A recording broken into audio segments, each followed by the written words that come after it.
Okay, 44, they want us to match. So the quickest one, look, I have 3 graphs. 2 are facing down and 1 is facing up.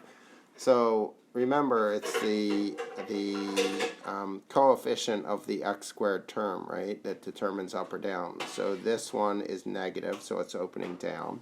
This one is positive, so it's opening up. And this one is negative, so it's opening down. So B, this is clearly B, right? B. This is B. So now we have to worry for A and C. So this is the y-intercept, right? This is the y-intercept. So the y-intercept of 2, this one, this positive 2, that has to be graph 1, so that's C. And the y-intercept, this one, of negative 2 is clearly right here, right? So that has to be A. So there it is. 1 is C, 2 is A, and 3 is B.